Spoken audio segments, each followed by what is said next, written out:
नमस्कार फ्रेंड्स, स्वागत है आपका आप सभी के प्यारे चैनल ब्लैक बोर्ड पर। कैसे हैं आप सब? उम्मीद करती हूँ अच्छे होंगे। आज का हमारा वीडियो है रस के बारे में।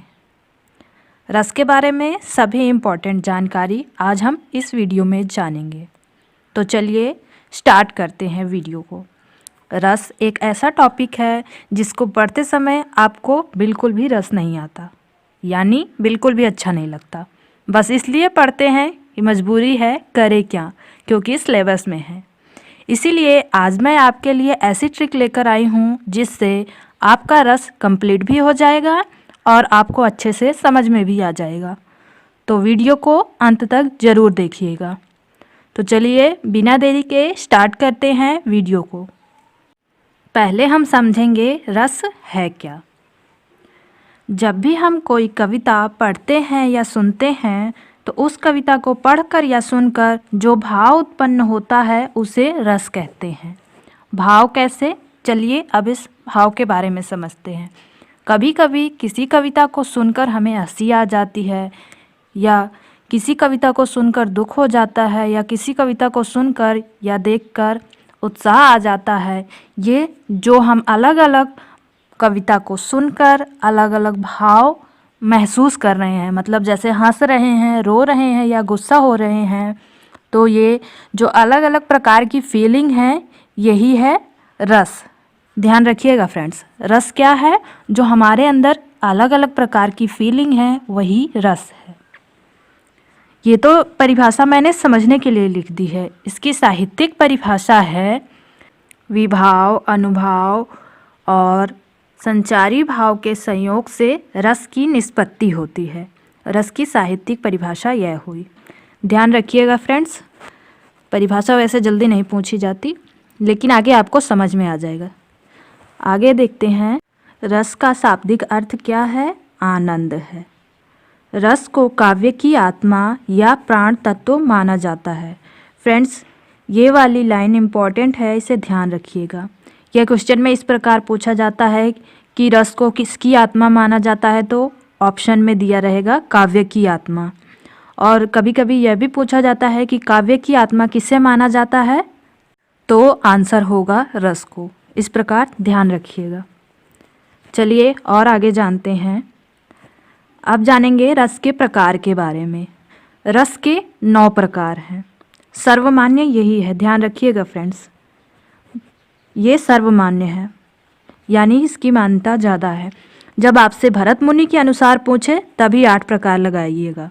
और एक ऐसे भी पूछा जाता है कि नाटक में कितने प्रकार के रस होते हैं, तो नाटक में भी 8 प्रकार के रस होते हैं।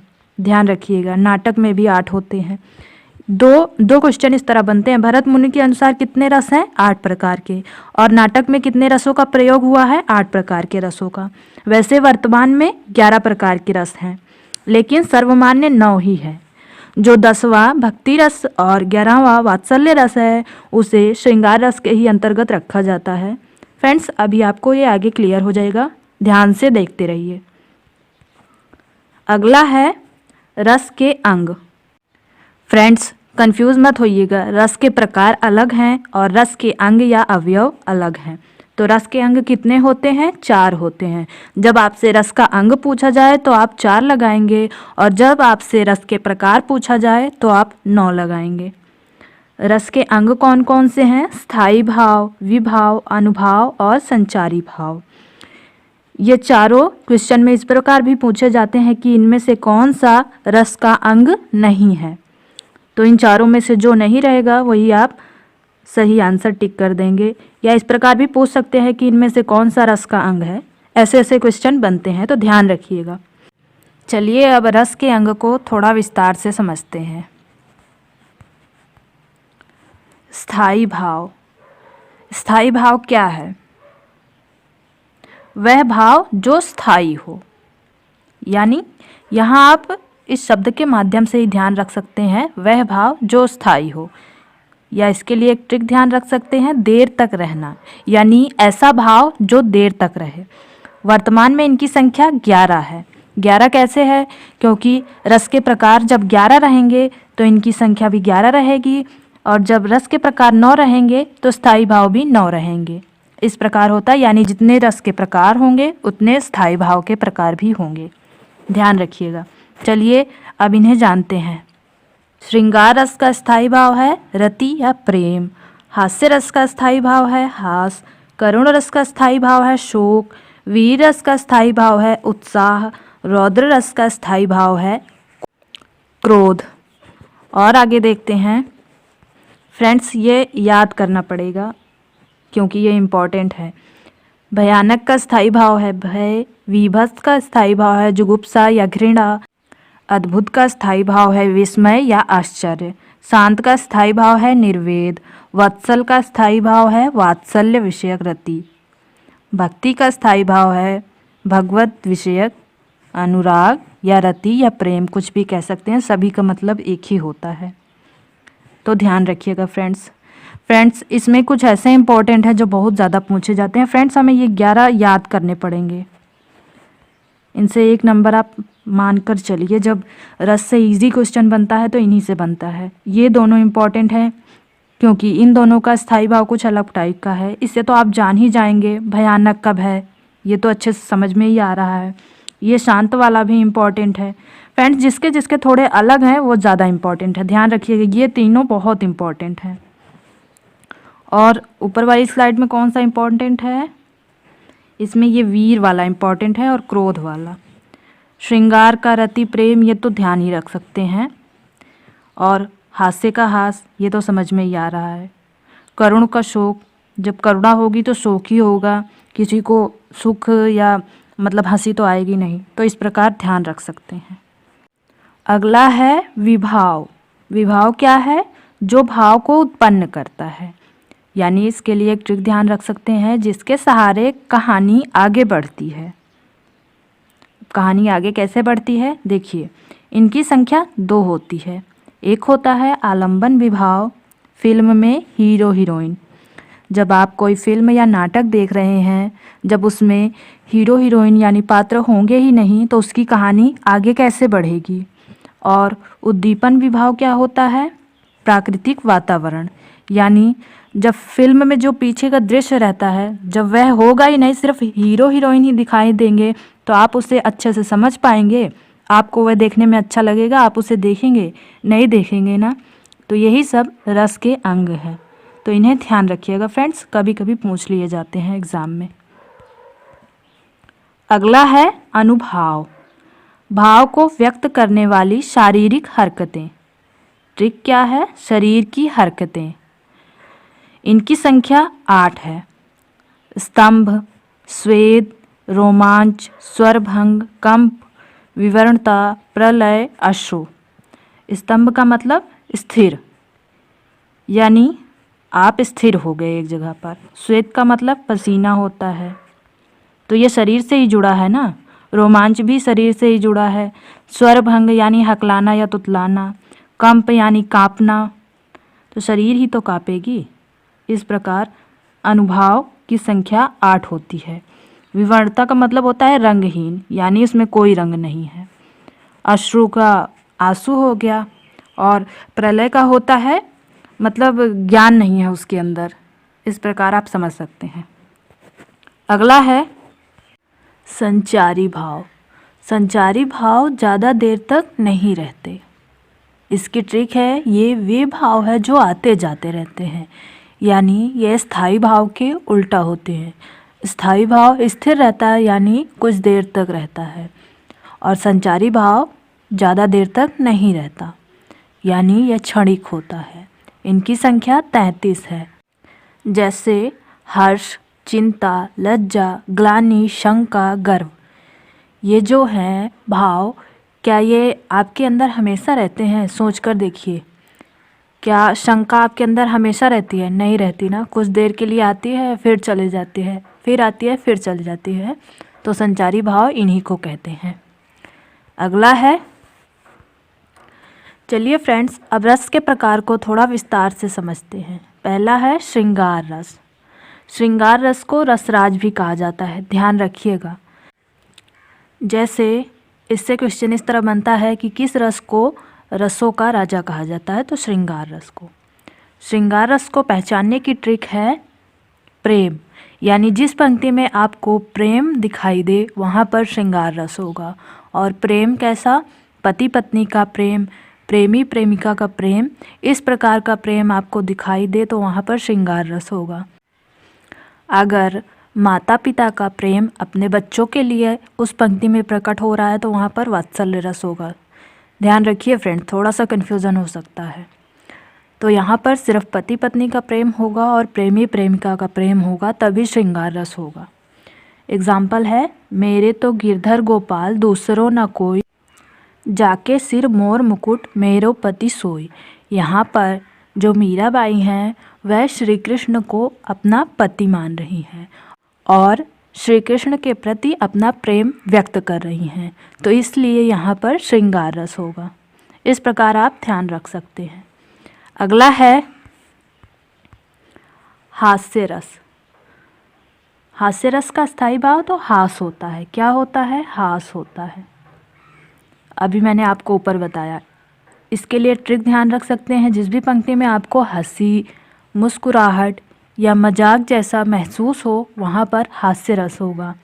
जैसे एग्जाम्पल है, आधा पात बबूल का तामे तनिक पिसान, लाला जी करने लगे छठे क्षमा से दान।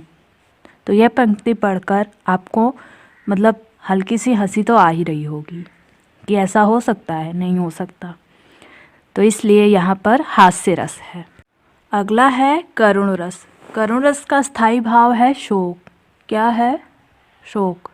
और इसके लिए ट्रिक ध्यान रख सकते हैं आप, जिस भी पंक्ति में आपको दया, दुख, करुणा दिखाई दे वहाँ पर करुण रस होगा। यह भी अपने नाम से ही समझ में आ जाता है कि जिस पंक्ति में ये सब वर्ड दिखाई देंगे वहाँ पर करुण रस होगा। इसका एग्जाम्पल है, शोक विकल सब रोवहि रानी, रूप सीलु बलु तेज बखानी, करहि विलाप अनेक प्रकारा, परहि भूमि तल बारहि बारा।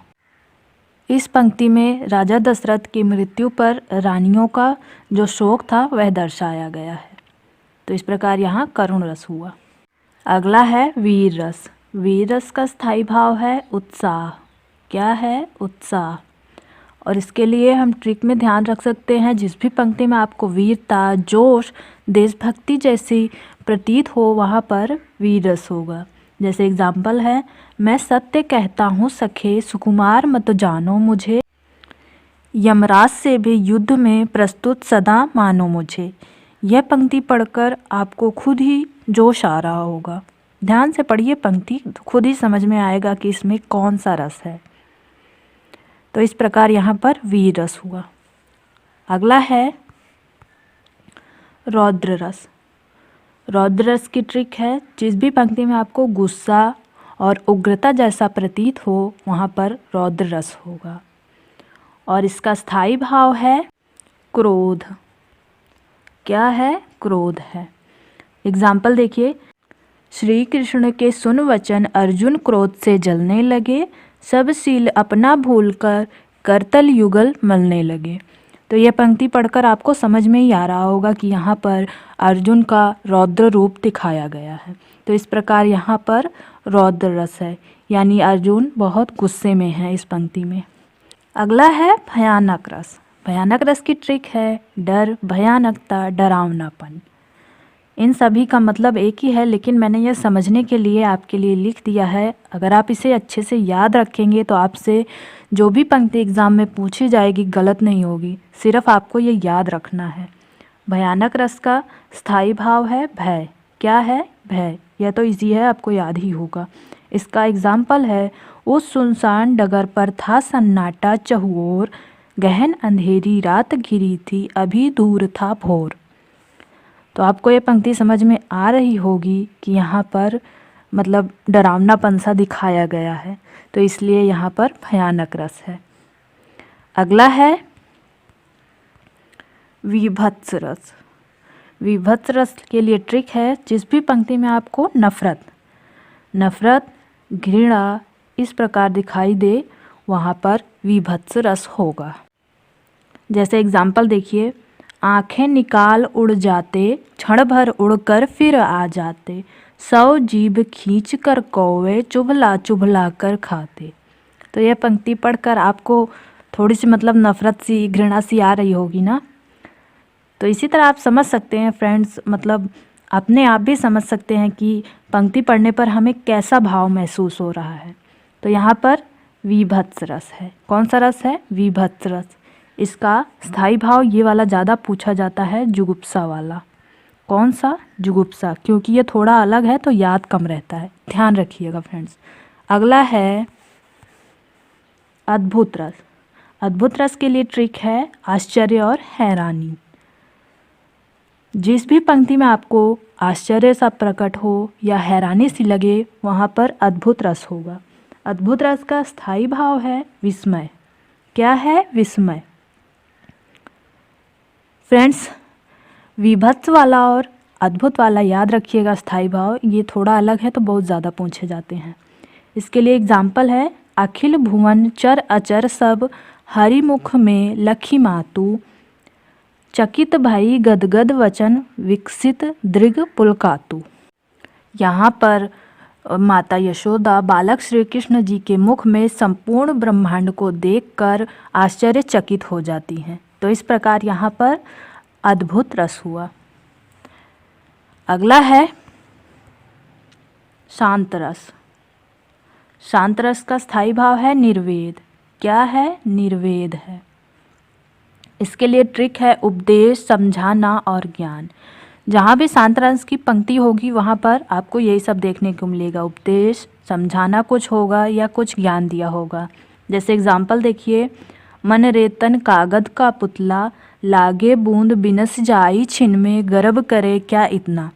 तो यहाँ पर किसके बारे में? शरीर के बारे में बताया गया है। फ्रेंड्स, शांत रस में कबीर जी के जितने भी दोहे हैं सभी आ जाते हैं लगभग, क्योंकि कबीर जी के दोहों को शांत रस में ही लिखा गया है। तो इस प्रकार इस पंक्ति में शांत रस है। अगला है वत्सल रस। वत्सल रस की ट्रिक है, जिस भी पंक्ति में आपको बच्चों के प्रति प्रेम दिखाई देगा, और इसका स्थायी भाव क्या है? वात्सल्य। वात्सल्य रति, यानी अपने बच्चों के प्रति प्रेम। एग्जाम्पल है, किलक अरे मैं नेह निहारूं, इन दांतों पर मोती वारूं। इस पंक्ति में माता यशोदा कृष्ण जी को निहार कर कहती हैं कि दांत मोती जैसे सुंदर हैं। तो इसलिए वात्सल्य रस यहाँ पर है, ध्यान रखिएगा। अगला है भक्ति रस। भक्ति रस की ट्रिक है, जिस भी पंक्ति में आपको भक्ति दिखाई दे, और इसकी स्थायी भाव है भगवत विषयक रति, यानी भगवान के प्रति प्रेम। एग्जाम्पल है, पग घुंघरू बांध मीरा नाची, मैं तो मेरे नारायण सु आप ही हो गई साची। इस पंक्ति में मीरा भगवान श्री कृष्ण को याद करते हुए नाच रही है, और यहाँ वह अपने भगवान के प्रति समर्पित है। तो इस प्रकार यहाँ पर भक्ति रस हुआ। तो फ्रेंड्स, आपको ये रस का वीडियो कैसे लगा कमेंट सेक्शन में ज़रूर बताइएगा। रस थोड़ा कठिन टॉपिक है, लेकिन आप समझने की कोशिश करेंगे तो ज़रूर आपको समझ में आएगा। तो फ्रेंड्स, वीडियो पसंद आया तो वीडियो को लाइक कीजिए, अपने दोस्तों के साथ शेयर कीजिए और चैनल को सब्सक्राइब कीजिएगा। Thank you friends.